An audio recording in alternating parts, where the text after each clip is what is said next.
If you have a will right now, there's a good chance you've already made a mistake, and it's going to cost your family tens of thousands of dollars. Not because of the estate tax. You've probably heard you'd need to be worth $15 million before that ever touches you. And that's true, this is different. This is a tax the IRS collects quietly from your children after you're gone, on money you were sure was safe to pass on. 4 things do it. And some of them you'd never even think to put in a will. That's exactly the mistake. Most people leave behind at least one without ever knowing. Here's what almost nobody explains to retirees. When you die and leave your kids your house or your brokerage stocks, something wonderful happens. The value resets to whatever it's worth the day you pass. Decades of gains, gone for tax purposes. Your daughter can sell that house the next morning and owe next to nothing. That reset has a name. It's called a step-up in basis, and it's one of the best deals in the entire tax code. But, and this is the part that gets families, the step-up does not cover everything. There are 4 common assets that carry a hidden tax bill built right into them. No step-up, no reset. When your kids touch that money, the IRS is standing there waiting for its cut, taxed as ordinary income at whatever bracket your child is already in, and it can be brutal. We're talking 22, 24, sometimes over 30% on of money you already paid taxes to build. The good news? Every one of these has a legal fix. You just have to know before you sign the paperwork. Let me walk you through all 4. The last one is the one that surprises even people who thought they'd planned everything. Let's start with the big one, your traditional IRA, your old 401k. For most retirees, this is the single largest thing they'll ever pass down. And it's the single most heavily taxed thing you can leave a child. Here's why. Every dollar in that account went in before taxes. You got the deduction on the way in, which was great. But it means the IRS has never been paid on that money. Not once. So when your son inherits it, that debt doesn't disappear. It transfers to him. Every dollar he pulls out gets taxed as ordinary income, stacked right on top of whatever he already earns. And it gets worse. Because of a law called the Secure Act, your child can't just take it slow over his lifetime anymore. If he's not your spouse, the clock starts ticking. He has to empty that entire account within 10 years. Picture it. Your son is 55 in his peak earning years, and he inherits a $500,000 IRA. If he waits and pulls it all out at once, that $500,000 lands on his tax return in a single year. It can rocket him into the highest brackets in the country. He could lose 1/3 of it, or more, to federal and state tax combined.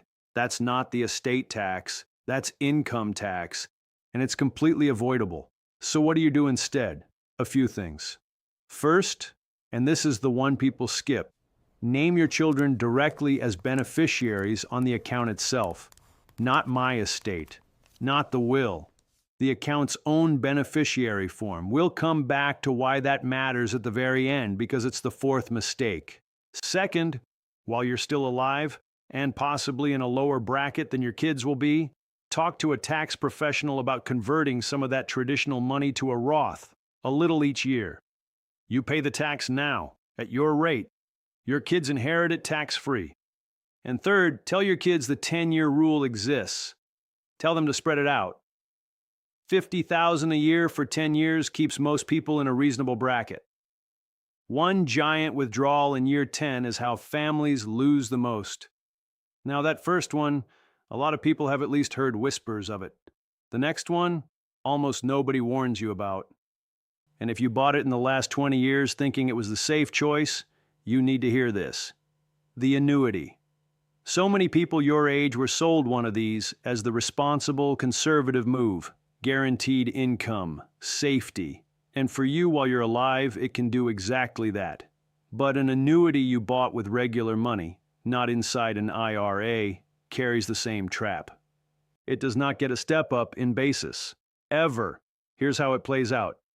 Say you put $120,000 into an annuity years ago. It's grown. Now it's worth $200,000. You pass it to your daughter. The $120,000 you originally put in, that comes back to her tax-free. That part's fine. But the $80,000 of growth? That's all taxable to her as ordinary income, not the lower capital gains rate that stocks get. Ordinary income, the highest kind. If she's in the 22% bracket, that's roughly $17,000 handed to the IRS. On an inheritance she thought was clean. Compare that to if you'd simply held those same dollars in a normal brokerage account of stocks. Those would have stepped up. She'd have owed almost nothing. So what do? Don't panic and cancel a good annuity that's paying your bills. Cashing out early can trigger its own taxes and penalties. But do this. Find out the annuity's cost basis from the insurance company and write it down where your family can find it. And sit with a tax advisor about whether some of that growth is better handled while you're alive. The worst outcome is your kids inheriting an annuity, having no idea what you paid in, and getting taxed on the whole thing because nobody kept the records. This next one is going to hit close to home for a lot of you, because it came from a good place. Savings bonds, the EE bonds, the I bonds.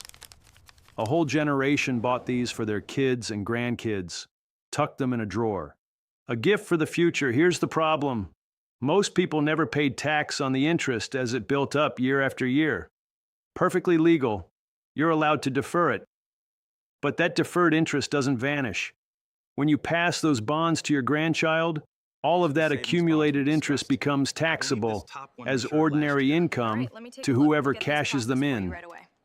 Sometimes decades of interest, landing all at once on a young person who has no idea it's coming. A gift you meant as a blessing arrives with a tax bill stapled to the back. And because bonds feel so small and simple, this is the one families never plan for. They find a drawer full of them, cash them in without a second thought, and get a nasty surprise the following April. What do? First, know what you're holding, pull up the value and the interest owed so nobody's blindsided. Second, ask a tax person whether it makes sense to cash some in during a low-income year while you're alive, rather than dumping the whole tax bill on a grandchild all at once. And third, if you're leaving them to a young person, warn them plainly. Don't cash these all in 1 year. All right, those are 3 assets you might be leaving behind that carry a hidden tax. But there's a fourth mistake, and it's not really an asset at all.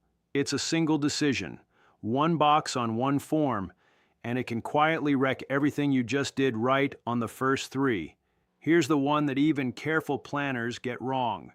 When you set up an IRA, a 401k, an annuity, a life insurance policy, every one of them asks you to name a beneficiary. And a lot of people, trying to keep it simple, either leave it blank or write in my estate. Let the wills sort it out, they figure. That one choice can be the most expensive mistake on this entire list. Because the second you route a retirement account through your estate, instead of naming a living person, you throw away the 10-year rule we talked about. Now, in many cases, that whole account has to be emptied in just 5 years. The tax gets crammed into half the time, a much bigger bill, much faster, and if you send it through certain trusts instead, it can get worse. A trust hits the very top federal tax rate, 37% dollars, once it earns only about $15,000 in a year. A person doesn't hit that top rate until they're making over $600,000. So the exact same inheritance can be taxed at nearly double the rate just because of where you pointed it. You did everything right. You saved for decades, and one blank beneficiary line handed the IRS the keys. So here's the fix, and it's the simplest one on this whole list. Today, this week, pull up every retirement account, every annuity, every life insurance policy you own. Look at the beneficiary line, make sure there's an actual person's name on it, a spouse, a child, a grandchild, not estate, not blank. Then name a backup beneficiary too, in case your first choice passes before you do.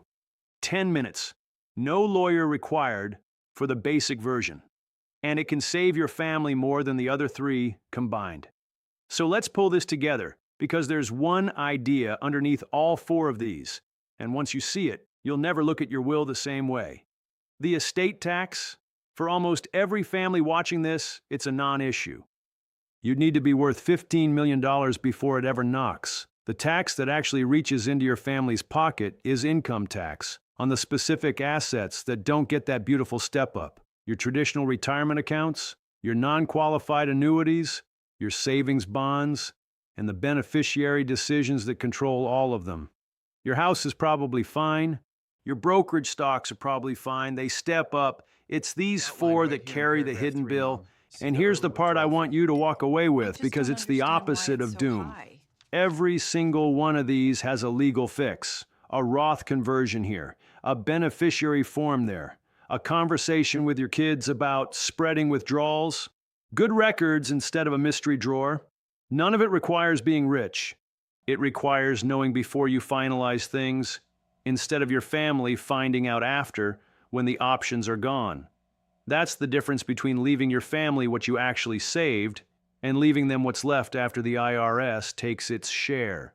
Now, I want to be straight with you. Your situation is your own. The exact right move depends on your accounts, your state, your family. This is the map, not the turn-by-turn. Before you change a single beneficiary form or convert a dime, sit down with a tax professional who can look at your specific numbers. It's the best money you'll ever spend. To make that easier, I put together a free one-page beneficiary tax checklist, the exact list I'd want in front of me before I updated my own will. It walks you through every account to check which assets carry the hidden tax and the questions to bring to your advisor so you're not paying them to explain the basics. It's linked below, free. Download it, sit with it this weekend, and check your beneficiary lines before you do anything else. And if you want the full picture, how these decisions fit into a retirement where you actually keep your money instead of handing it away, my book, You Don't Need $2 Million, breaks the whole thing down in plain English. That link's below, too. Your family is counting on the choices you make now. Let's make them the right ones.